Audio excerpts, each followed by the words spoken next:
Fala pessoal, sejam muito bem-vindos ao Rural Talks, episódio 142. Para quem não conhece o podcast Rural Talks ainda, ele é um podcast voltado ao agronegócio tecnológico, onde nós trazemos para essa mesa toda inovação emergente que vai trazer eficiência produtiva para o agronegócio brasileiro, que é responsável por 25% do PIB, ou seja, é o motor propulsor desse país. E nós trazemos para cá as startups, empresas que inovam, investidores que colocam dinheiro nessas tecnologias emergentes e também todo o ecossistema envolto, tanto empresas de tecnologia que fornecem serviços para essas empresas ou também corporações que querem apoiar essas empresas e fazer com que elas possam crescer mais rápido para chegar aí na ponta para o produtor. Não é isso, Kiran Gartland? Tudo bem? Isso mesmo, rapaz, tudo bem. Faz tempo né? Sumiu. Cara. Pelo amor de Deus, hein? Eu ia falar isso agora. Muito tudo, né? E vai Juliana, e vai Amorim, e vai Juliana de novo. Tô sumido mesmo, tô devendo. Caramba, eu vou falar para você, o dia que eu estiver fora aqui, né, vocês estão ferrados, gente. Não tem jeito. Pessoal, antes da gente começar e trazer aqui, eu quero falar para vocês do Comercial do Bem, que é com o Hospital do Amor, que é na campanha O Agro contra o Câncer. Vai aparecer um QR Code para que vocês possam ajudar, se assim vocês acharem necessário. É um hospital que faz um trabalho muito legal, muito humano, para pessoas que estão no momento de extrema necessidade e faz um atendimento prioritário. Então, inclusive na região de São José do Rio Preto, Barretos, ali, eles conseguiram atender a zero ali o câncer de mama com o prévio diagnóstico. Então é super importante esse trabalho que eles desempenham. Então está aqui um QR Code para que a gente possa ajudar e colaborar essas atitudes, essas campanhas que trazem o bem para as próximas pessoas, para as pessoas. A gente nunca sabe o dia de amanhã, então, por favor, vamos ajudar as pessoas que estão nesse momento de necessidade. Agora, voltando para cá, para a mesa, né, Kiran Gartland, já se passou o Rural Summit, já aconteceu, aconteceu já, na verdade já aconteceu, o Rural Summit já aconteceu, pela timelapse já aconteceu. A gente tá aqui para entrevistar hoje o Marcelo Poletti, que é o CEO da Promip. É isso, Marcelo? É isso mesmo, é isso mesmo. Prazer estar aqui com vocês no Ruralcast. Muito obrigado por estar aqui com a gente. Muito bom. Poder contar um pouquinho da sua trajetória, né, Marcelo? Primeiro a gente vai entender assim, você é exalquiano? Não, eu fiz a pós-graduação na Exalc. Eu me formei na Unesp, em Jaboticabal. Assim, não é verdadeiro. Só quem é raiz já tá exalquiano ali, tem apelido. Pô, Marcelo, mas legal, a gente queria entender, a gente sempre gosta de trazer aqui para a essência, para a raiz que a gente fala, né? Qual que foi o princípio da Promip, né? Como que o Marcelo chegou a fundar a Promip? Essa trajetória é super importante porque a gente tem outras startups assistindo a gente, tem outros empreendedores olhando aqui pra gente e a gente também gosta de conhecer a essência do caboclo que tem aqui. Essa é importante. Certeza. Puxa vida. Bom, vamos falar de controle biológico, claro. Né? No momento em que falar de controle biológico era bem diferente. Era mato. Era completamente diferente em 1995, 30 anos atrás. Que eu cheguei no Brasil. 95. O cara era visionário. Então, 95, na verdade, foi quando eu comecei minha graduação e no primeiro semestre eu fui para entomologia, que é a ciência que estuda os insetos. A ciência que estuda os insetos. Claro, e foi interessante, porque antes de entrar na faculdade, eu assisti uma palestra no Instituto Biológico falando sobre controle biológico, mas ainda aquela história da joaninha, da preservação, não se falava em controle biológico aplicado. Então era a preservação. E quando eu cheguei na faculdade, na agronomia, em 95, eu entrei no departamento de entomologia querendo já começar a estagiar. Bati numa porta, me atendeu o professor Fernando Mesquita Lara, que era professor na época, e quem é da área de entomologia conhece bem o professor Fernando Mesquita Lara, porque ele publicou vários livros de entomologia, de taxonomia de insetos. Então, olha, eu queria trabalhar com controle biológico, sem muito entender e saber o que se tratava, né? E ele falou, puxa vida, mas controle biológico? Não, faz o seguinte, eu trabalho com resistência de plantas a insetos, mas eu posso te dar alguma coisa aqui para você trabalhar, com controle biológico junto com a resistência de insetos, de plantas a insetos. E assim foi, fiz a minha graduação, então foram 5 anos aí na entomologia trabalhando com essa questão resistência de plantas aos insetos, né? E aí fui fazer minha pós-graduação, fui para a Exalc. Aí eu fui para a Exalc em 2000. E na Exalc eu entrei no departamento de entomologia, né, para o meu mestrado, depois o doutorado, depois o pós-doutorado, e aí foi, né, em 2000. E quando eu entrei na entomologia, eu falei, poxa, eu quero trabalhar com controle biológico. Só que eu fui parar no departamento de entomologia, mas num laboratório que estudava resistência de pragas aos inseticidas. Não mais resistência de plantas, mas resistência de pragas. Meu orientador, o professor Celso Moto, né? Celso, eu queria trabalhar com controle biológico. Ele falou, não, você está no lugar errado, você tinha que tá no laboratório lá em cima, o professor Parra. Né? Aí você ia trabalhar com biológico, mas... E aí lá dentro eu construí a primeira tese no Brasil que estudou a resistência de inimigos naturais aos produtos químicos. Caramba. Da mesma forma que ocorre a resistência nas pragas pelo uso intensivo, e é uma característica genética, seleção genética, né, darwiniana, também acontece sobre os inimigos naturais. Então essa foi uma estratégia para introduzir o controle biológico em áreas onde se utilizava muito químico. Sim. Então foi a primeira tese aqui no Brasil onde nós selecionamos ácaros predadores que controlam ácaros na cultura dos citros, selecionamos esses ácaros resistentes a um dos principais inseticidas na época que controlava o bicho-furão lá nos citros, selecionamos esses organismos e liberamos em campo. E veio a ideia então da ProMIP. Quando eu terminei meu doutorado, então, houve uma oportunidade, a Exalctec estava se reestabelecendo, já em 2005, tinha passado... O Sérgio estava lá? O Sérgio estava lá, exatamente. Nós submetemos daí um projeto, né? Na verdade, olha só, nós transformamos, o que nós fizemos? Transformamos as teses de doutorado num pseudo-plano de negócio naquela época. Era pseudo-plano de negócio, um cientista, né, pesquisador, fazendo um plano de negócio, imagina só, né? Então submetemos, né, o plano de negócio naquela época. E aí fomos uma das empresas selecionadas nessa nova fase lá da Exalctec em 2005, 2006, quando eu terminei meu doutorado. E aí surgiu a ProMIP lá como uma das primeiras empresas no Brasil a trabalhar com o controle biológico em 2006, em 20 de junho de 2006. Mas fala do nome, né? Eu não sabia. O ProMIP. ProMIP, né? MIP de Manejo Integrado de Pragas. Manejo integrado de pragas. Na verdade, é um conceito, o manejo integrado de pragas, que surgiu na academia nos anos 70, né, com o professor Santin Gravena, nosso saudoso já Santin Gravena, né, que trouxe dos Estados Unidos uma técnica, né, um conceito inicialmente, que dizia o seguinte, olha, a principal estratégia para manejo de pragas na agricultura é o uso de químicos. Sim. No entanto, o uso intensivo, muitas vezes excessivo dos químicos, os químicos são necessários, mas de uma forma, né, excessiva, ele causa uma série de problemas. Sim. Né? Então, qual que seria a solução? Seria integrar outras ferramentas de manejo, além do controle químico. E o controle biológico hoje é uma dessas principais uma das ferramentas.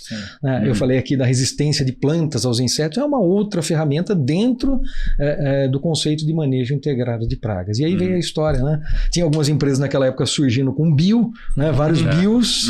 Nós falamos, como é que nós vamos nos posicionar nesse novo mercado emergente, mas um novo mercado naquela época, em 2006. Né? Como é que nós vamos nos posicionar? Aí nós trouxemos o manejo integrado de pragas para dentro do nome. E é legal porque assim, é uma caixa de ferramenta nova, e aí a ferramenta dele é uma ferramenta diferente do biológico, que é um manejo integrado. É um manejo integrado. Exatamente. Os biológicos estão lá dentro. Estão lá dentro, mas ele tem uma chave que dá um trabalho diferente e dá um resultado diferente. Exatamente, ajuda no posicionamento e de uma forma inovadora. Apesar do conceito ter sido instituído nos anos 70, hoje, quando se fala de MIP, alguns anos atrás, talvez 3, 4 anos atrás, o produtor ainda já aplicava, conhece muito bem o que é o manejo integrado de pragas, mas ainda é muito subjetivo. O que de fato é MIP? Como é que o MIP começa pelo monitoramento das pragas? Então, primeiro tem que saber o que tem no campo.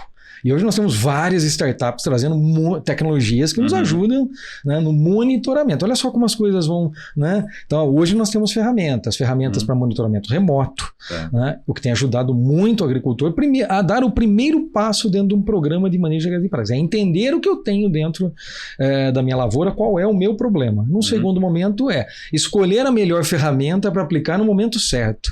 Né? Então, daí vem o biológico, vem os químicos, vem plantas resistentes, vem plantas transgênicas, e aí sim essa combinação, então, Legal. que é o manejo de pragas. Essa é a ideia. Muito bom. Muito bom. E o nome muito propício também, né? E eu tô bem leigo nesse assunto, tá, Marcelo? Você vai ter que me ajudar aqui, cara. Como que vocês contribuem nessa transição? Vocês querem fazer a transição do uso do defensivo químico ou para soluções biológicas no campo? Ou você está fazendo esse jogo híbrido, né? Você deixa usar um químico mais biológico. Como que você enxerga essa transição? Como é que nós posicionamos, né? Isso. Então, assim, nós falamos na agricultura convencional e agricultura talvez orgânica, podemos colocar Legal, assim, né? pode ser. A convencional, nós temos o uso dos químicos que predominam, Sim. e a orgânica, onde nós não temos químicos. Né? Ou pelo menos teria que ser assim. Nós sabemos que em algumas gôndolas de supermercados, mesmo os orgânicos, nós temos problemas. Né? Enfim, mas pelo menos tinha que ser assim. O que nós estamos buscando é algo que é integrar, na verdade, de fato, e ter o quê? Um cenário, posso dizer, intermediário, mas que se utiliza prioritariamente biológicos, produtos biológicos, e, quando necessário, os produtos químicos. É este o cenário. Entendi. Então, para algumas doenças, para algumas pragas, é necessário, sim, utilizar-se produtos químicos, porque não temos agentes biológicos ainda disponíveis. Né? Mas eu estava contando a história da Promip e esqueci, só faltou um pedacinho para conectar aqui que eu não posso deixar de dizer. Né? Eu contei dos ácaros predadores. Né? Então, a Promip, quando nós começamos o nosso negócio lá na incubadora, na Exalctec, né, em Piracicaba, em 2006, o primeiro produto que nós lançamos no mercado foi um ácaro predador. Então, assim, produtor, e eu repito isso o tempo todo, né, porque ainda é presente nos dias de hoje. Né? O produtor falou o seguinte para mim, né? Na época levava os ácaros lá, ainda sem registro, né? Porque ainda nós não tínhamos registro, estava começando, ninguém nem sabia, o Ministério nem sabia como registrar esse tipo de produto no Brasil. Tudo que o biológico passou, vocês passaram lá atrás. Passamos. Não, o Ministério não entendia o que é um ácaro predador. Ele associava o ácaro predador à poeira. As vespinhas, por exemplo, tricograma, cotésia, né? Associava aí também a vespas, né? Que podem causar até problemas à saúde das pessoas. Então não tinha o entendimento que nós temos hoje. E olha só, nós estamos falando de 2006. Quase 20 anos atrás, nós começamos com os ácaros predador e produtor, né? Chegando com os ácaros predadores na roça, produtor, poxa, eu tenho tanto bicho na minha roça, eles vão trazer mais bicho. Né? Essa era a grande dúvida, né? O grande medo e receio, né? do produtor. Né? Pô, mas que legal, né? Eu tô vendo aqui a sua linha de produtos de biodefensivos macrobiológicos e microbiológicos. exatamente. Explica aqui qual que é a diferença entre o macro e o microbiológico. Bom, quando nós falamos em biológico, falamos de bioinsumos, nós temos bioestimulantes, biofertilizantes e os produtos para controle de pragas. Legal. Aí, controle de pragas, nós temos os produtos microbiológicos, bactérias, fungos e também os vírus. Os vírus são os principais produtos hoje dentro do nosso portfólio. E os macrobiológicos são insetos, ácaros predadores. Né? Então, é isso que diferencia. Então, macro, mas não é tão macro assim. Né? Que diferencia, são grupos distintos. Né? Agora, existe uma diferença muito grande. Né? Hoje, se formos para o mercado, nós vamos encontrar uma diversidade, um número de produtos muito grandes, né? Biológicos, compostos de bactérias, principalmente, fungos e agora os vírus também. Então, um número muito maior de microbiológicos do que macrobiológicos. E o grande ponto é o seguinte, que os microbiológicos assemelham-se muito aos produtos convencionais no sentido de shelf life. Shelf life pode chegar até 2 anos, modo de aplicação. Já os macrobiológicos são diferentes. Então, nós estamos falando de shelf life de 7 dias. São 7 dias de shelf life, da fabricação até a aplicação em campo. Né? Há alguns anos nós liberávamos os ácaros e as vespinhas manualmente. Né? Hoje nós temos os drones, então, que nos ajudam em alguns anos. Né? E como que funciona a produção desses macrobiológicos? Olha, esse é o grande desafio, por isso que as empresas não têm, aqui no Brasil, diferente da Europa, aqui no Brasil nós temos poucas empresas fazendo macrobiológico, porque ainda o processo ainda é muito manual. Entendi. A Promip tem investido muito na automação no sistema de produção dos vírus, e os vírus dependem da produção de lagartas, então depende dos macrobiológicos também. É necessário produzir lagarta para produzir o vírus. Entendi. E nós estamos automatizando a nossa biofábrica, porque senão teríamos muitas pessoas lá dentro com trabalho manual e aí a qualidade também pode ser comprometida. Então, os processos normalmente variam de espécie para espécie. Por exemplo, a vespinha tricograma, uma das principais vespinhas macrobiológicas aplicadas em campo, na cultura da cana, na soja, no milho, controla ovos de pragas no campo, principalmente do grupo dos lepidópteros, que são as lagartas. Né? Então essa vespinha, para produzir a vespinha, nós produzimos uma traça, coletamos o ovo dessa traça, inviabilizamos esse ovo, ou seja, matamos o embrião lá dentro com ultravioleta. E aí colocamos a vespinha para colocar o ovo dela dentro do ovo da traça. E aí esse ovinho que a gente libera em campo. Essa é a vespinha. Isso para matar a broca da cana. A broca da cana, exatamente. É um dos exemplos. A broca da cana é um dos exemplos. E esse é feito manualmente, então? Esse parasitismo parasitismo não, mas o processo é muito manual, né? É muito manual. Nós criamos os insetos utilizando dietas artificiais, né? Específicas para cada espécie mesmo. Cada espécie tem uma dieta. Nós multiplicamos esses insetos em condições de laboratório, massalmente, né? E aí desenvolvemos o processo dessa forma. Quantos macrobiológicos vocês fazem hoje? Hoje nós temos 15 produtos registrados, grande parte são macrobiológicos, então nós temos as vespinhas tricogramas, são 2 espécies, tricograma preciosa, tricograma galói. Temos uma outra vespinha que controla ovos do percevejo marrom da soja, uma praga importante na cultura da soja, que é o Telenomus podise, é o Telemip, todos os produtos são registrados no Ministério da Agricultura. Legal. Os ácaros predadores, tem uma espécie de ácaro predador, nós entregamos para cerca de 5 a 8 mil agricultores anualmente que produzem mudas de tabaco na região sul do país, Rio Grande do Sul, Santa Catarina, Paraná. Né? Então, todos os anos eles usam esses ácaros predadores para controlar pragas na cultura do tabaco. E é sobre demanda ou você já tem um estoque? Nós porque temos... 7 dias, né? É pouco tempo, então você tem que esse receber o pedido e depois você produz? Ou... Não, nesse caso nós temos contrato. Anualmente nós temos um contrato, temos aí uma empresa que faz essa distribuição no mercado. É um dos maiores cases, acho que até do mundo, né? Porque quando nós pensamos de macrobiológicos, porque quando nós pensamos em uso de macrobiológicos, nós estamos falando em sistemas de produção outdoor, diferente da Europa. Né? Na Europa se produz em casas de vegetação, aqui no Brasil em campo aberto. Então nós liberamos cerca de bilhões de ácaros predadores a cada safra no campo. E a logística para... esse é um ponto... Esse talvez seja o maior desafio de todos, né? É isso que eu tô pensando aqui, esse é o maior desafio de todos. Como que faz para levar esses bichos lá? E é uma operação de guerra mesmo. Sim, porque sai da biofábrica... Está em Campinas? Ali próximo a Campinas, Engenheiro Coelho. Exato, A empresa hoje, nosso escritório, ela nasceu em Piracicaba, mas a biofábrica está lá em Engenheiro Coelho.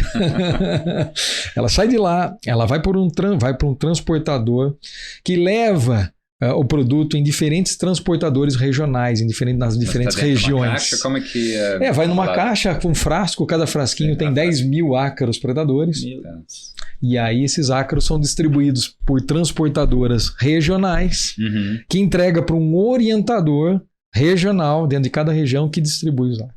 Isso tem que chegar em torno de 20 dias no máximo. Esse ácaro é um pouco diferente, ele tem 30 dias, pouco menos de 30 dias de shelf life. E esse 10 mil ácaros, ele serve para qual área? Ele serve para áreas pequenas, na verdade. 10 mil ácaros predadores, normalmente nós aplicamos nas áreas de produção de mudas. Por exemplo, no tabaco, cerca de 300 metros quadrados. Na cana, nas áreas de produção de MPB, de mudas pré-brotadas, também mais ou menos 300 a 500 metros quadrados. Solta então, um frasquinho. Dentro de um... Ele vem com vermiculita, que é um material inerte que serve para essa distribuição, e os ácaros são distribuídos nos canteiros de produção de mudas. Por drone mesmo. Esse manualmente ainda, que são áreas pequenas. Os drones nós usamos para as vespinhas, principalmente. O drone é diferente, né? Um drone ele faz cerca de até 40, 50 hectares por hora. E eu fiquei em dúvida o seguinte, esse cara que recebe esse produto lá na ponta, que é o Telemip lá na ponta, ele tem o protocolo para fazer a distribuição, é isso? Esse é um ponto importante. O suporte técnico em campo, ele é fundamental. sem o suporte, o acompanhamento, mesmo hoje, né? Primeiro por conta do posicionamento dos produtos junto com outras tecnologias que são utilizadas em campo. A aplicação também exige esse suporte. Existem várias empresas no Brasil que prestam serviço de aplicação com uso de drones, né? Então nós temos muitos parceiros nas principais regiões produtoras, e aí temos que ter esse suporte ao produtor. Porque a logística eu entendo, mas a logística é uma responsabilidade sua. Sim. A aplicação, se ela não bem feita, ele vai falar assim, pô, problema do produto ou problema porque é um produto, né? Exato. Problema do produto ou da aplicação? Sim. Como que fica essa responsabilidade, né? Sim. Dentro da biofábrica nós sempre temos contraprovas e sempre acompanhamos o processo. E quando o produtor recebe o produto, nós mandamos uma amostra para que ele comece a perceber o nascimento, né? A gente chama de emergência das vespinhas. Quando elas começam a nascer, então ele libera em campo. Normalmente é assim que se realiza. Um pouquinho prova. Antes ele tem uma prova, ele vai acompanhando e daí ele faz através desse acompanhamento ele faz a liberação. Mesmo que os ovos aí são distribuídos em campo, a vespinha começa a nascer. Entendi. Legal. Muito legal. E vamos falar um pouquinho de microbiológico agora. Porque os macros eu entendi. Se você não entendeu, ele pega, produz, tira de um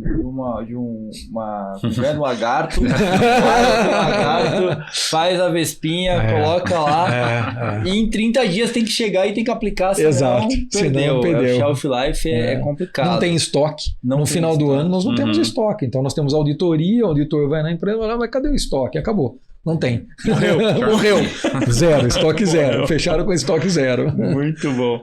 E o microbiológico, e eu acho que é importante dizer também que o macrobiológico, eles têm várias serventias e cada um do seu registro, depois pode acessar no site lá da promip.com.br,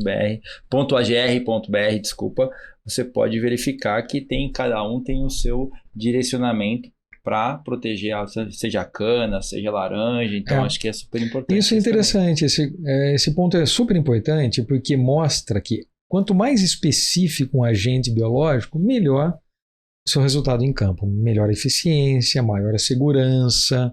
Então esse é um aspecto importante, selecionar esses agentes biológicos de forma específica para cada problema em cada cultura. E tem risco também de resistência ou não? Esse é diferente do que eu... Nós não tivemos, quando eu digo nós, não é só Promip, na verdade, de um modo geral, não existem relatos... Não cansa de comer a mesma... Não, exatamente. Pode ter algum tipo de resistência mecânica, talvez, a um parasitismo, mas ainda não foi reportado. Para microbiológicos, sim. Para macrobiológicos, não. Porque como é que um macrobiológico encontra praga?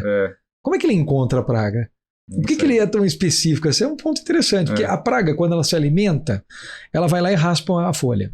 Quando ela raspa a folha, nós temos liberação de compostos voláteis. São cheiros. Sim. E esses cheiros são específicos. E é esse cheiro que atrai o inimigo natural. É esse cheiro que atrai o inimigo natural. Para a massa de ovos, ele coloca os ovos lá, ou então para predação, um ácaro predador, ele come a presa. Ele come. Né? Então você libera adultos do ácaro predador. No caso da vespinha, você libera os adultos que ovipositam dentro dos ovos das pragas. Dentro desses ovos se desenvolve nova vespinha que continua o seu ciclo em campo. Então o cheiro, os compostos voláteis atraem os insetos. Que legal. Microbiológicos agora. A gente tem os macros, que a gente acabou de falar, e tem os micros, né? O que afinal são os microbiológicos? Microbiológicos. Esse acho que vai ser mais complexo que menos manual, acho que vai ser mais produção os volume. Os microbiológicos dominam o mercado, né? Então já falamos o porquê nessa questão da dificuldade de logística, distribuição, shelf life, etc. Bom, os principais microbiológicos no mercado biológicos de bioinsumos são as bactérias. Né? Bactérias que são produzidas por diversas empresas hoje no Brasil e fora, né? Principalmente para controle também de pragas, algumas para controle de nematóides, né? Outras que são utilizadas como biofertilizantes, outras bioestimulantes, enfim. Então, bactérias normalmente são produzidas em bioreatores dentro das fábricas, num processo muito bem estabelecido, né? Existem, depois nós podemos falar sobre isso, né? Sobre a produção on-farm também, mas, mas bactérias então se utilizam os bioreatores. Os fungos normalmente crescem num sistema de produção diferente, produção sólida, a gente chama de fermentação, processo de fermentação sólida. O principal substrato utilizado no Brasil, para os principais fungos comercializados no Brasil, que são poucos, tem muitas empresas produzindo, mas são poucos, utilizam arroz como substrato para a produção. Então, esses fungos se desenvolvem ali no arroz, nessa massa de amido, e se multiplicam ali dentro. Então, nós temos biofábricas no Brasil que produzem fermentação sólida.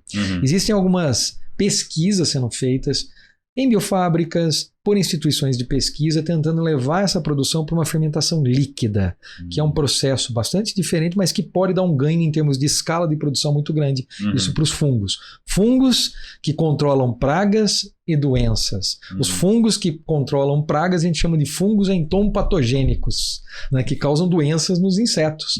Né? E os fungos que controlam doenças, aí nós temos alguns, o tricoderma talvez é o mais conhecido, e dos que controlam pragas, Bovéria, Metarrhizium. E o terceiro grupo, que é o que a gente vem trabalhando e a inovação que estamos levando no mercado, é a produção dos vírus, especialmente do baculovírus. É o vírus do bem, né? Baculovírus. Aí nós não usamos bioreatores, nós não usamos fermentação sólida, nós usamos a própria lagarta. Então a lagarta, ela é um bioreator natural. Nossa. Caramba! Nós produzimos a lagarta. E eu vi aqui, validade de 2 anos sem refrigeração. 2 anos sem refrigeração. Que legal, exatamente, hein? Um produto WP, uma parceria que nós fizemos com a Embrapa já há algum tempo. A Embrapa desenvolveu o isolado. Né? Lá dentro, através de pesquisa, prospecção, bioprospecção, encontrou um isolado e nós trouxemos o isolado para dentro da Promip, numa colaboração técnica, científica, trouxemos para dentro e desenvolvemos a biofábrica, e esse foi o grande desafio, né? Escalar né? Essa produção num volume bastante grande. Né? Então nós produzimos a lagarta, e sobre a lagarta nós produzimos o vírus, e o vírus se multiplica lá dentro, nós coletamos a lagarta e transformamos isso num produto biológico. Lagarta, então você tem uma fazenda de lagarta. Uma fazenda de lagarta, exato, uma biofábrica de lagartas. É solto aí ou tem um... Nós começamos, nós usamos também dietas artificiais, uma dieta artificial. E é interessante dizer, nós trabalhamos com a lagarta do cartucho do milho, é essa que nós produzimos, a Spodoptera frugipeda. É uma dor muito grande, não só para os produtores de milho, porque é uma lagarta polífaga. Ela se alimenta em mais de 200 plantas hospedeiras. Dessas 200 plantas hospedeiras, o milho é a principal, pensando nas culturas de importância econômica, a soja, o algodão, pastagens em algumas regiões, algumas hortaliças, ou seja, uma praga polífaga, causa danos significativos. Não só no Brasil, vários países da África têm problema sério com essa lagarta, a lagarta do cartucho. Só que para multiplicar essa lagarta em condições de laboratório é um pouco complicado. Por quê? Primeiro ponto, tudo bem, você tem a dieta, o problema é que o inseto é canibalista, ele tem um hábito canibalista. Nossa. Ou seja, você coloca 5 lagartas dentro de uma célula de produção, uma come a outra e ficamos com uma. Aí já está o primeiro desafio. Por isso que ninguém quer trabalhar com esse inseto. Então, como ninguém quer trabalhar com macro... Tem que ter gaiola, assim. Então, esse foi um ponto. Então, vamos fazer aquilo que ninguém faz. Como ninguém quer fazer insetos, para controlar insetos, vamos fazer um microbiológico para ganhar esses 2 anos de shelf life, né? E todos esses aspectos positivos que nos ajudam a crescer em microbiológico, mas nós precisamos entrar em algo que ninguém quer fazer. Então nós entramos com a produção de lagartas. Né? E aí entramos com o Spodoptera frugipeda. A Promip tinha uma unidade, nós vendemos essa unidade em 2022, que fazia pesquisa e produzia os insetos para comercializar para instituições, para empresas multinacionais que queriam testar os seus produtos em campo. E desde aquela época a gente já produzia essa lagarta. Então nós temos esse know-how de produção há algum tempo. Estamos desenvolvendo e melhorando essa estrutura da biofábrica para poder aumentar os volumes de produção. Né? Pô, que legal. Não, muito legal, muito legal. E assim, a eficácia da lagarta em relação aos outros produtos, acho que isso é importante destacar também, né? Dos vírus. Porque no final do dia, você vai ter um produto que vai estar lá funcionando, né? Ele fica no campo? Ele fica no campo. Você Ele aplica, fica no campo. o produtor aplica com o uso de trator, pulverizador, da mesma forma que aplica os químicos, né? Ele tem que aplicar no início do sistema de produção. Por quê? É porque é no início, principalmente na cultura do milho, que essa praga, que o produto tem maior eficiência. Ele funciona em lagartas explicar para minha avó. Para sua avó. Para minha avó. Explica para minha avó como que funciona a aplicação desse báculo MIP. Báculo MIP SF. Porque aí a gente vai explicar para todo mundo. Pra avó. Como que funciona. Para sua avó. Explicar para avó. Minha avó. Pra avó. Explica para minha avó como que funciona. Falar para sua avó que faz todo sentido, né? Que a lagartinha é a principal praga, né? Que ocorre lá na cultura do milho. Então, se ela é a principal praga que ocorre na cultura do milho, é ela que causa prejuízo para o produtor, né? Sem dúvida. E ela ocorre desde o início do sistema de produção. Né? Desde o início do sistema de produção, quando nós temos plântulas pequenas ali, com 2 semanas após a emergência, né? Nós já temos o problema ali, a ocorrência da lagarta. Já precisa ter controle desde o começo. E se não controlarmos a lagarta aí, ela vai se tornar um problema seríssimo. Ela vai poder ocorrer durante todo o ciclo de produção do milho, até lá no momento de reprodutivo, nós temos espigas, e pode chegar em danos aí que causam cerca de 40% até 50% de prejuízo econômico, até perdas de fato ao produtor. Então o baculovírus, ele é um produto super específico. O produtor vai lá e usa como inseticida, qualquer inseticida convencional, prepara a calda e faz a aplicação. Quando esse produto é aplicado, ele lava as plantas, então é importante sempre um volume em torno de 120 litros por hectare, o que a gente usa, o uso de espalhante adesivo, que ajuda bem nessa distribuição do produto na planta. Lavamos as plantas, aí a lagartinha ela começa a raspar. E esse produto ele é ingerido pela lagarta. O vírus ele é ingerido, ele está sobre a planta e ela faz a ingestão. Quando ela faz a ingestão do vírus, esse vírus vai para o intestino da lagarta. O intestino da lagarta que tem 3 partes, o anterior, o médio e o posterior. E lá no médio, que a gente chama de intestino médio da lagarta, esse vírus age. O pH do intestino da lagarta é básico, diferente do nosso, né? Então já tem uma... E lá esse vírus se desenvolve e causa aquilo que a gente chama de sepsemia, a morte da lagarta. Isso acontece num prazo de mais ou menos 5 dias. Então, nos primeiros dias o produtor começa a ver, a lagarta começa a andar de forma um pouco mais lenta, vai parando de se alimentar, para de se alimentar, e ela causa, então, o vírus causa a morte da lagarta. E o nosso vírus ele tem uma característica diferente, ele rompe o tegumento da lagarta. O que significa? Que essa lagarta explode. E como explode, esse vírus também explode e aí causa aquilo que a gente chama de epizootia, né? Que é a distribuição do vírus de uma forma mais rápida no cultivo. Legal. Acho que minha avó entendeu. Será? Pô, muito legal. Agora, eu queria entender todo esse processo de registro de produto, porque você está empreendendo desde 2006.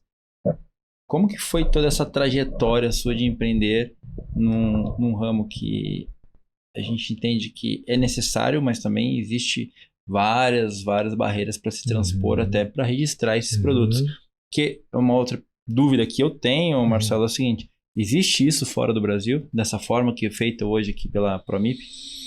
Existem iniciativas, sim. Na verdade, assim, o controle biológico no Brasil, ele já... Na verdade, as pesquisas existem há muito tempo.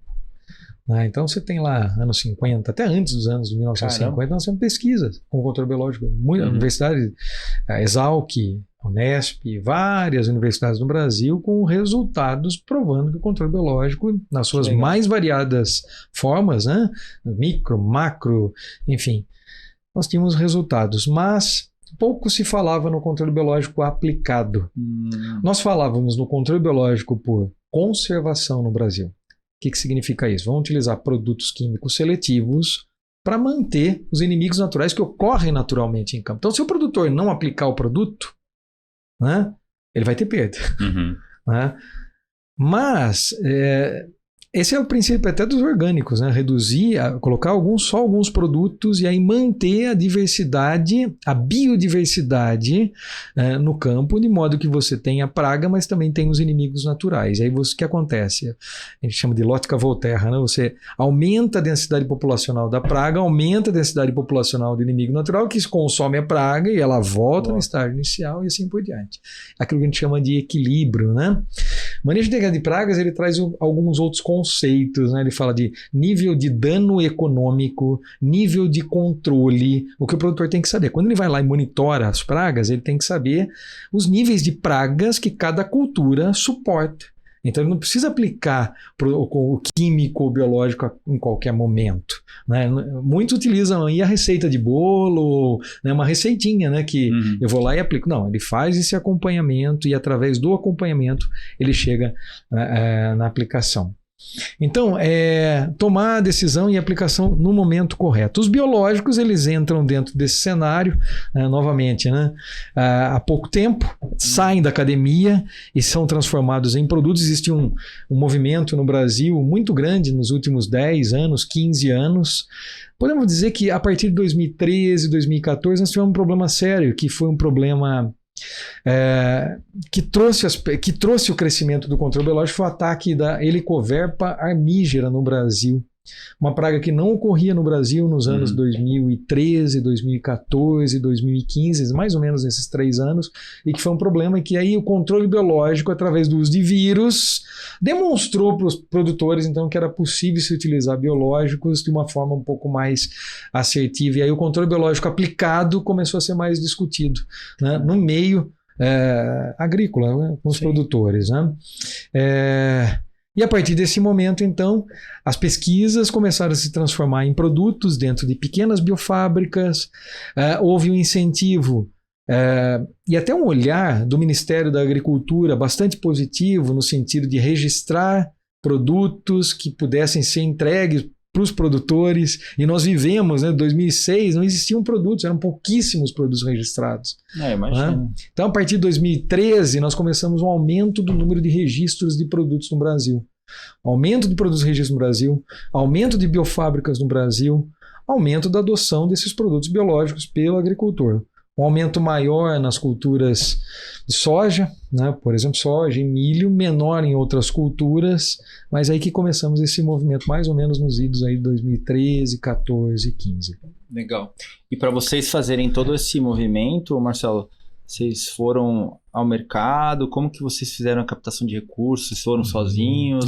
Esse movimento teve colaboração a gente sabe que tem vários programas, FINEP, entre eles outros do governo, para poder colocar isso, porque a gente entende que é um produto que tem uma maturação mais lenta, né? Vamos dizer assim. E que faz uma diferença quando está tudo orquestrado, né? E aí eu acho que desde a própria adoção do produtor, você falou que o produtor conhece as características de aplicação, eu acho que isso é um negócio que demanda também uma educação, né? Educação, exatamente. Então, acho que tem um pedaço de educacional muito forte, mas eu queria entender como que foi esse início seu num produto que tem uma maturidade mais longa para você coletar esses recursos para fazer a empresa andar. Como que foi esse movimento? Na verdade, nós viemos da pesquisa, né, começamos com os biológicos e, assim, fomos buscar apoio, né, para poder transformar a tese em um plano de negócio. E aí, conhecendo os caminhos da pesquisa, nós fomos para a FAPESP. E aí fomos uma das primeiras empresas a levantar recursos não reembolsáveis através do PIP, que é o Programa de Inovação em Pequenas Empresas. Na época, 2006, tinha esse recurso, mas poucas empresas submetiam seus projetos, porque os projetos que eram submetidos ou eram muito acadêmicos e científicos, ou eram muito comerciais. Então, o desafio da FAPESP, do programa PIP, é você encontrar um projeto, né, que entregue o conhecimento técnico e científico, mas que também tem um viés comercial. Né? Exatamente para isso que o fundo existe. Né? Transformar a pesquisa em produto. Em produto, exatamente. Então nós tivemos de 2006 até 2015 cerca de 8 projetos PIP aprovados. Então nós desenvolvemos os ácaros predadores e a nossa linha de produtos. Tivemos algumas iniciativas que infelizmente não deram certo. Começamos a produzir polinizadores, abelhas para polinização, com o programa PIP também, junto com a Embrapa em Belém, na época, Embrapa Amazônia Oriental, Embrapa lá de Jaguariúna também. Enfim, foi um programa que acabou não evoluindo, trouxe grandes aprendizados para a empresa, mas nós captamos então através de fundo não reembolsável, via FAPESP, programa PIP. Em 2014, nós tivemos o primeiro investidor, né, que veio, na verdade, a ser o Fundo de Inovação Paulista, né, cuja gestão é feita pela SP Ventro. O Chico já esteve por aqui também, o Francisco Jardim. Ele foi o nosso primeiro sócio em 2014. Nós fomos a primeira empresa investida do Fundo de Inovação Paulista, o primeiro fundo da SP Ventro. Primeira empresa nós fomos. E recentemente nós fizemos mais uma captação. Agora esse ano tivemos mais uma captação de equity também, com um fundo que é o Angra Partners, que entrou também, um fundo FINEP. Então, aí preservando o Fundo de Inovação Paulista, que entrou em 2014, também tem como cotistas FAPESP, FINEP, Desenvolve São Paulo. Legal. Que é um fundo aí que tem um background muito mais assim, técnico, de ciência. É aí que acho que deu a liga. Né? Muito bom. Muito bom, porque para esses produtos de longo prazo, se você não tiver esse mindset, essa cabeça, né, não adianta, né? É um negócio que realmente vai mais à frente, né? Mas olhando aqui, Marcelo, você até comentou sobre a produção de biológicos on-farm. Como que você enxerga esse movimento e qual que é a sua perspectiva com relação ao biológico no Brasil? Ele vai andar, vai ser on-farm, vai ser off-farm? Como que vai ser? Eu acho que é uma pergunta super importante e super relevante. O mercado de biológicos cresceu exponencialmente nos últimos anos. Pensamos nos últimos 5 anos, passamos aí de 300 milhões para cerca de 5, quase 6 bi de faturamento na indústria como um todo. Né? Então, um crescimento de fato exponencial. Desses um pouco mais de 5 bi, cerca de um pouco mais de 15% talvez esteja dentro aí do on-farm. Né? É legal, o produtor pode produzir, né, na fazenda, mas tem alguns pontos importantes e relevantes que devem ser mencionados. Né? Talvez o primeiro e o que nos preocupa a todos, e quando eu digo preocupa a todos, inclusive o produtor, é a qualidade daquilo que se faz dentro da fábrica, da sua biofábrica lá na sua produção agrícola. No começo a gente falava o seguinte, né? Poxa vida, o negócio do produtor não é produzir micro-organismo. Por que ele está fazendo micro-organismo? E a resposta era: eu estou fazendo porque a indústria coloca produtos mais caros e eu não consigo pagar pelo biológico, por isso que eu estou fazendo o meu produto. Hoje já não é mais assim. Hoje o preço dos produtos tem caído bastante. Ele tem pelo menos o mesmo preço para o produtor, falando em preço, não valor, não preço. O preço ele é muito semelhante ao químico. Sim. Então é acessível ao produtor. Virou uma commodity, né? Virou uma commodity.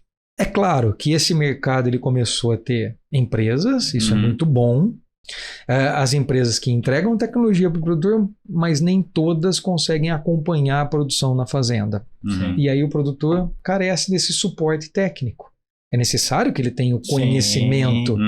Não é algo que você busca, né, uma receita ou um produto que você mistura num tanque, né, e sai ali o produto. Não é bem assim.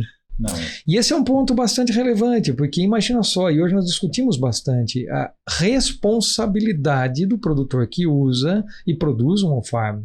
Então, um produtor responsável. Existem muitos produtores que são responsáveis e fazem muito bem feito.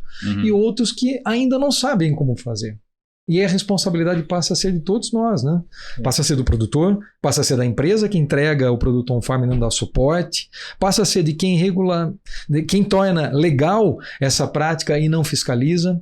Então é um problema estrutural. Qual seria o risco maior disso? De ele não fazer certo e não funciona para ele, vai ter prejuízo na fazenda dele, ou ele cria alguma coisa que vai espalhar e criar algum dano para resistência? Riscos existem em várias camadas, acho que a gente pode pensar assim, né? Uma que preocupa, vamos pensar todos nós, que estamos construindo essa história do controle biológico aos poucos, agora nós crescemos, o produtor ele pode usar uma receita ou um isolado, e nós sabemos que tem alguns produtores que infelizmente não têm acesso aos isolados, aos bancos de isolados, que essa é uma das premissas, e acabam multiplicando produtos comerciais.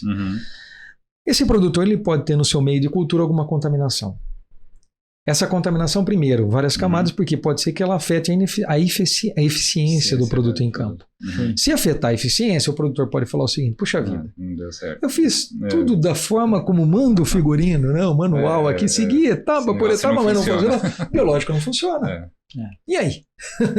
E o segundo ponto, que preocupa muito, e aí depois nós podemos falar, nós estamos trabalhando num programa para posicionar os biológicos lá nas gôndolas do supermercado, principalmente nas áreas de produção de frutas, legumes e verduras, é a contaminação de um alimento lá na ponta, porque veja bem, hoje o varejo ele está muito preocupado com os resíduos químicos. Sim. Nós sabemos disso. Ano a ano, a Anvisa vai lá e publica suas listas, né? Ela vai lá, coleta os alimentos produzidos in natura, né? Faz as análises dos limites permitidos de resíduo químico e publica lá o ranking anualmente. Então, nós temos os alimentos, qual é aquele mais contaminado, mais problema de contaminação. Mas nós não temos nenhuma análise sendo feita hoje para biológicos, para microbiológicos. Então, essa é uma preocupação.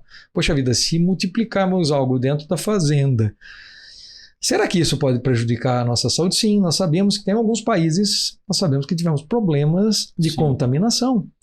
Então, é isso que nos preocupa, né? Essa questão de que é possível, é legal, é permitido, mas que se faça com responsabilidade, porque nem o varejo sabe ainda como avaliar bem essa questão da contaminação. E é silencioso, né? Porque o químico, a contaminação ocorre aos poucos, né? Né? É acumulativo, né? Mas no caso dos biológicos nós sabemos que pode haver problemas sérios, né? Essa é a nossa preocupação. Mas a gente volta num ponto ali que é a educação, né? Educação, exatamente. Educação, perfeito. Né? A gente volta no ponto que é a educação, né? A gente tem que educar, e aí eu vi aqui que vocês têm o MIP Experience, né? Que é voltado, na minha concepção, quando eu olhei no primeiro momento, é para educar esse público como utilizar o produto de uma forma correta. E aí você trouxe alguns outros inputs aqui que vão além da educação para gerar um produto que tenha uma qualidade específica, né? Exatamente, exatamente é isso. O programa MIP Experience ele surgiu em 2019. Legal. Em 2019, nosso time comercial lá foi para o campo e falou assim: olha, tem empresa de controle biológico que está colocando selo nos produtos lá do produtor. Falou, aqui tem biológico. Eu falei, opa, interessante, só que não dá para ser desse jeito. Imagina só, né? Então, vamos criar um programa de rastreabilidade para entender se aquele produtor ele de fato produz de forma segura. E aí a gente associa a nossa marca, a marca do programa, não só ProMIP. Esse é um programa que foi idealizado por mim, que está sendo realizado pela ProMIP e tem vários parceiros, né? Então, em 2019, nós começamos a construir o programa em campo. Aplicamos biológicos, medimos o efeito dos biológicos sobre pragas, doenças. Trouxemos um professor da Exalc, né, o professor Ado, né, o Carlos Serri, que instalou dispositivos em campo e começamos a avaliar a emissão de gases do efeito estufa dentro desses campos de biológicos, e é o que a gente chama de MIP, né? Sim, sim. E o Experience é trazer o produtor para vivenciar, né, no campo as tecnologias sendo utilizadas e o posicionamento. Então fizemos isso na época dentro da nossa estação experimental lá em Conchal. Depois nós replicamos isso em plena pandemia, né? Sofremos várias perdas, sofremos perdas de geada no campo. Não somos produtores, né? Mas tivemos que produzir tomate lá no campo e, enfim, 2020, 21, em 22, 23 levamos o programa para as áreas de produtores e em 23 nós recebemos um termo de reconhecimento do Ministério da Agricultura como Programa de Boas Práticas Agrícolas, chancelado pelo Ministério da Agricultura. Que legal. Hoje esse programa gerou um selo, que é uma joaninha, que o produtor coloca lá no seu alimento e leva até as gôndolas do supermercado. E essa é a ideia da valorização do produtor que usa os biológicos, mas que acima de tudo entrega um produto que é seguro para nós como consumidores. Isso também o valoriza, né? Então nós temos aí o varejo como Carrefour, Sam's Club e outros que estão aderindo ao programa, né? Virou uma certificação. A ProMIP não é certificadora, existem certificadoras que vão até a propriedade, fazem um trabalho de certificação. O protocolo foi você que fez. Nós desenvolvemos o protocolo, submetemos ao Ministério da Agricultura, que aprovou esse protocolo, legal, que virou uma certificação, que virou o selo e que está nas gôndolas do supermercado. Parabéns, muito legal. Muito legal. É uma forma de auxiliar, acho que a todos, nesse entendimento, auxiliar o agricultor. Nós entendemos que existe uma falha muito grande em termos de comunicação, né? Entre nós, os consumidores, e o produtor, né?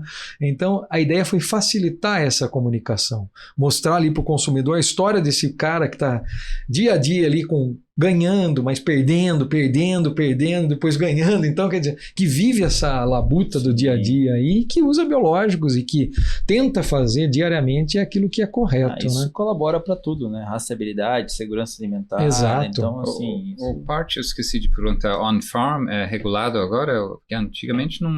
Existe uma legislação, sim, existe a legislação para recente, on-farm. Ano passado. Inclusive, o projeto de lei 658/2021, que se tornou, foi sancionado esse ano, que é a nova lei de bioinsumos, ela considera também a produção on-farm. Então, a expectativa não é banir o on-farm, é que seja feito... Controlar, né? Sim, governança. Sim, tem boas empresas no mercado, tem bons produtores, a questão é mais essa preocupação com o uso generalizado. Né? Eu visitei uma fazenda semana passada na Bahia, que tinha uma produção, primeira vez que eu vi. E eu perguntei para ele, você não tem preocupação de fazer? Ele falou, não, eu terceiriza isso tudo para especialistas, né, que vêm e ele não mexe ele mesmo. Ele falou, não, eu não tenho confiança para fazer isso, então contrata alguém que é especialista para fazer isso. Aí a vantagem dele é fazer on-farm, é que ele não tem que se preocupar com logística e nada disso. Pode ser o custo, não sei se fica a mesma coisa, mas ele tem pelo menos lá a produção, que é a fazenda grande, e acho que essa parte logística, né, de... quando ele precisa, ele tem. Aí, né? Agora tem um ponto também que é mais uma camada, né? De desafio. O que a gente tem observado em campo? O produtor ele tem produzido poucas espécies, poucos agentes biológicos, e tem aplicado de uma forma meio que contínua. Lembrando que, por exemplo, o solo ele tem uma biodiversidade. Se nós vamos colocando em excesso micro-organismos, nós podemos ter problemas também dentro desse microambiente ali do solo. Então são pontos, não é querer minar. Não, eu acho que assim, o on-farm ele vai fazer, já faz parte. Já faz parte, o produtor já faz, e está tudo bem, desde que seja feito de forma correta, e para o produtor também, porque senão pode prejudicar o próprio produtor. Esse é o ponto, né? Eu acho que você tem um ponto, porque a gente entende que o custo da análise do biológico ele tende a cair para facilitar essa interpretação.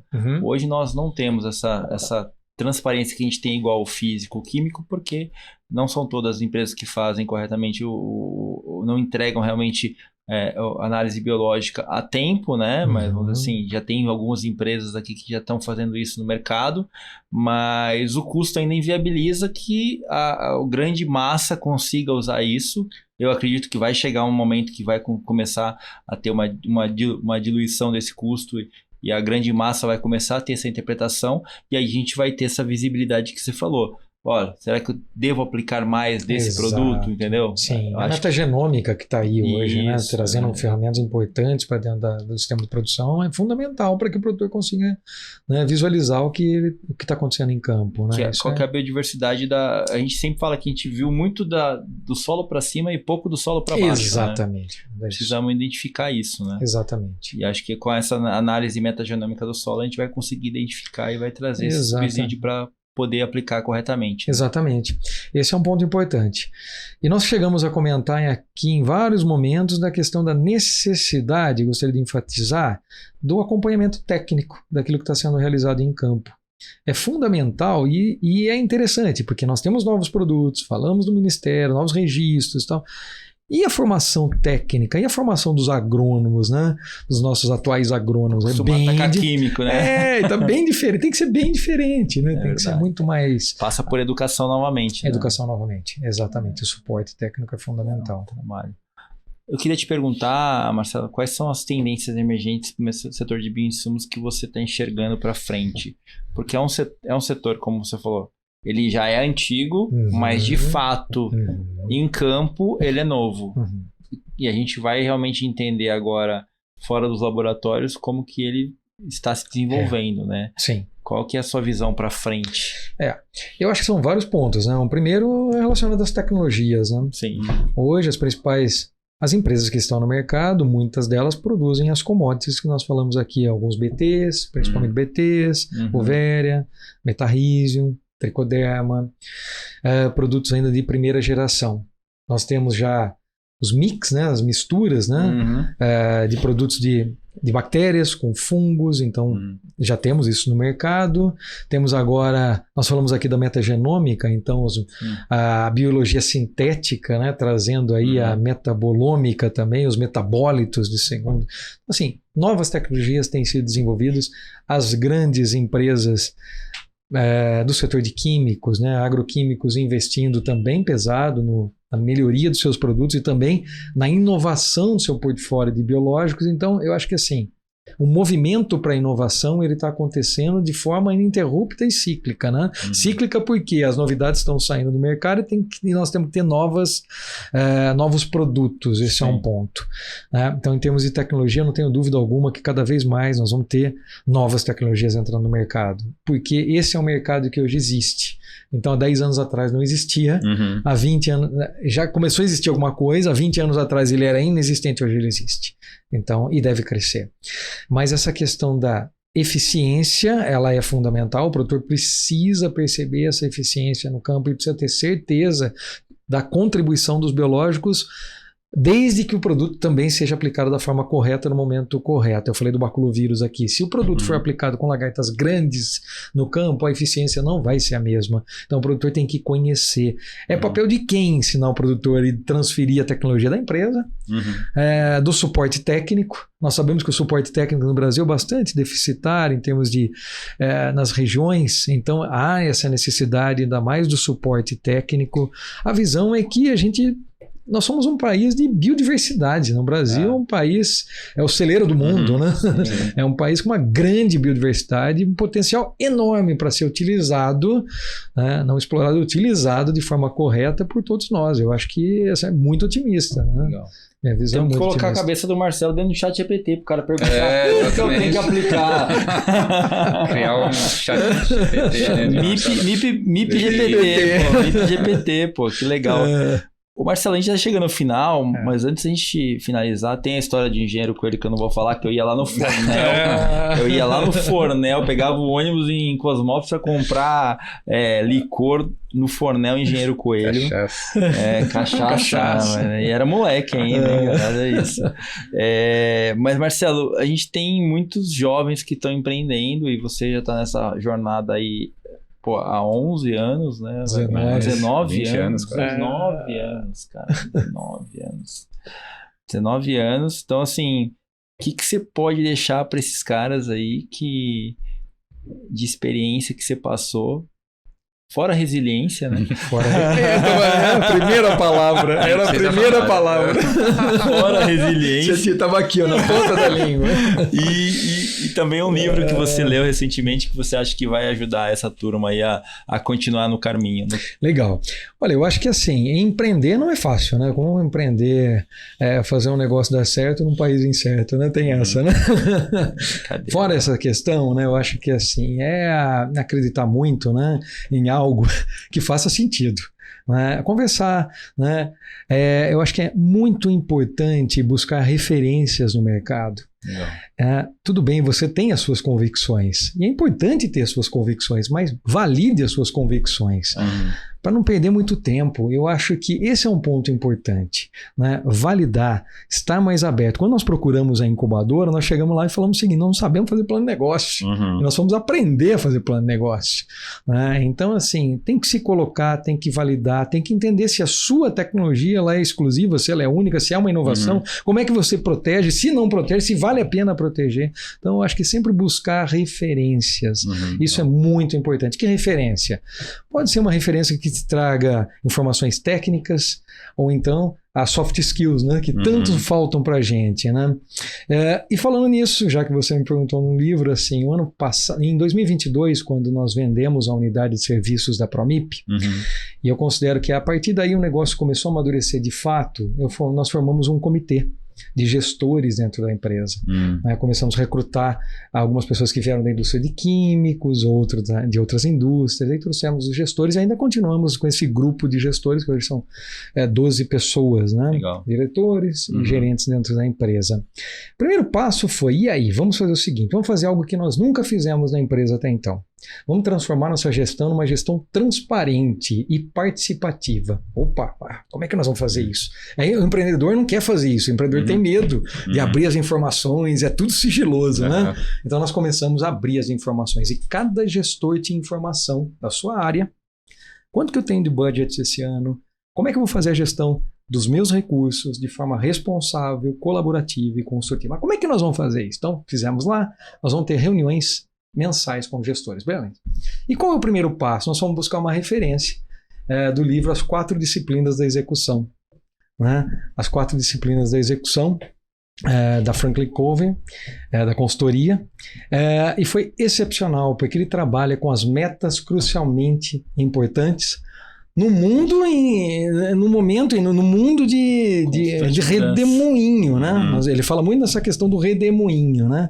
Então, as metas crucialmente importantes, depois as medidas de direção, né? Isso de uma forma construtiva, né? Os painéis envolventes, enfim, então seguimos lá, depois veio a execução de Rancharan.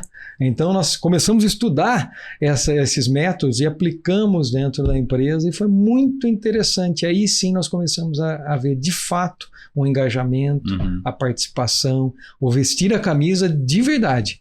Né? E das pessoas que ainda não conheciam biológicos e passaram a conhecer de 2022 até agora, tem crescido dentro da empresa e feito também a empresa crescer. Isso é muito importante.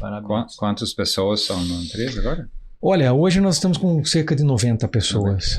Chegamos em quase 150 com o negócio de serviços, vendemos o negócio de serviços e voltamos. E agora a expectativa esse ano é fechar em torno de 120 pessoas. E quem comprou parte de serviço, vocês ainda têm parceria com eles ou não tem? Não, foi uma empresa francesa. Não, ela comprou, ela trabalha com a parte de prestação de serviços, de pesquisa. De pesquisa, porque foi a pesquisa que nos fez crescer numa época em que o biológico não existia. Nós queríamos empreender com biológico, mas precisava fazer caixa. A empresa precisava ter parar em pé. Então nós começamos a prestar serviço. Tem que entrar mais do que sair. Exatamente. Falando nisso, eu escutei uma história, acho que do Chica, lá do Bug, né, que era, acho que é concorrente de você, não sei. Na época. Não. E eles sobreviverem porque uma época que eles não sabiam como ganhar dinheiro, eles perceberam que tinha muito foto de insetos que não era tão comum e eles começaram a vender para revista ou para lugares científicos, precisava imagem para colocar, publicar. Sim, é verdade. E eles começaram a ganhar dinheiro só com isso, né? Que não tinha nada a ver com o business deles, mas era uma forma de eles sobreviverem vendendo, tendo uma receita que eles não... Por acaso eles descobrirem, né? Que alguém buscou com eles. Vocês têm uma imagem desse? Temos sim. Aí eles começaram a buscar e venderem muita imagem. É verdade. Né? Muito bom. E eu vivenciei essa fase aí. Marcelo, obrigado. Parabéns pela sua trajetória. Eu que agradeço. Foi muito legal saber que tem uma fábrica lá em Engenheiro Coelho. Não, mas saber que, principalmente, eu acho que tudo que você falou aqui tem um cerne muito conectado com a educação, com o que a gente tem que levar lá para a ponta para o produtor, que o produtor tem que ter essa responsabilidade de que ele tem que aplicar corretamente, tem que identificar e tem que seguir alguns padrões e que no final, se ele não fizer isso, a responsabilidade dele vai estar lá na gôndola, né? E aí essa gôndola, ela volta. Exatamente. Ela volta, porque a rastreabilidade bate e volta, né? E volta, exatamente. E a gente, e quem vai ser os culpados vão ser todos nós que estão aplicando errado, de alguma forma errado, e a gente precisa ter essa responsabilidade para gerar cada vez mais valor agregado para o nosso produto, né? E sustentabilidade, né? Também. No momento que se fala tanto em sustentabilidade, é ter os negócios sustentáveis e de forma correta. Esse é o ponto. Né? Exatamente. Obrigado pela sua participação. Eu que Vou te agradeço. marcar em todas as redes aqui. Você que ficou com a gente até aqui, muito obrigado por estar acompanhando o Rural Talks. Nos sigam no Instagram, rural.com.vc. Vá lá no YouTube, Rural Talks, dê o joinha, compartilhe, curta. E eu vou te conectar com o Marcelo para você entender um pouquinho mais do que é esse mundo de macrobiológicos, de microbiológicos. Não se esqueça que o que vem de tecnologia no agronegócio está aqui nessa mesa, e essa é uma das que me deixou aqui de orelha em pé, porque eu não conhecia nada. Valeu, gente. Valeu, Kira. Até a próxima. Obrigado.